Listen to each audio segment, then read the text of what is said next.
मात्र 2000 टंकार हत्याकांड अभियुक्त को आजीवन कारादंड।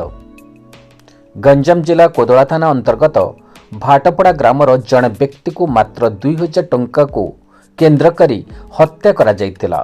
गत 16 एप्रिल 2021 मसीह घटिथिबा एभली एक सांघातिक हत्या मामलार सोमवार राय प्रकाश पाइछि।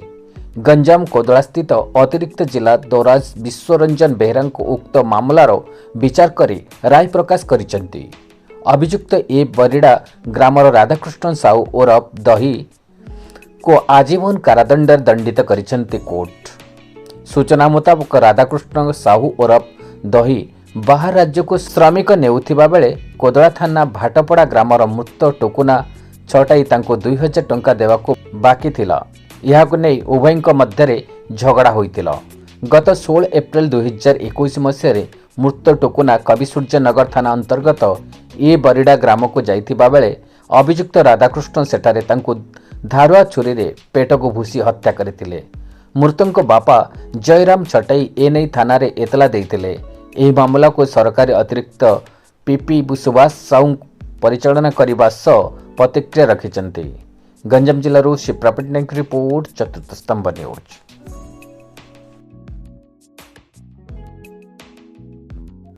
मु Subhash Chandra Sahu, additional public prosecutor, additional district जजेस कोर्ट कोदलार।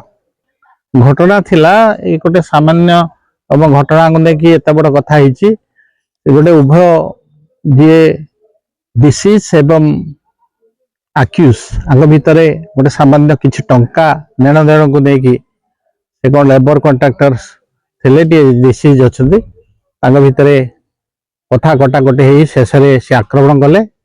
ये जाइए गाँ को एक्यूज गाँ को जाते आक्रमण कले। से मुदला आक्रमण करी तार पेटे छुरी मारिकी स्पॉट रे हत्या कले। एवं यही घटन मान्यवर जज केस नंबर ST 40/21 प्रकार गोटे आमर सेशंस ट्रायल चलता एवं 16 जन साक्षी बयान आधार एवं पुलिस एवं अन्य इनक्वारी अफिसर तदंत रिपोर्ट प्रकार ये राय आज प्रकाश पाई। राय रे मान्यवर जज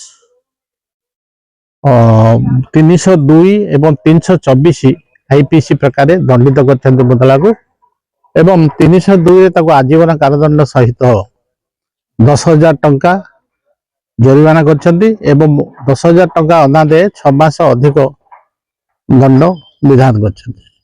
एवं सेही परि 324 रे 1 वर्ष कारादंड सह 1,000 टंका एवं अनादे 2 मास अधिक दंड इम्पोज करछंती।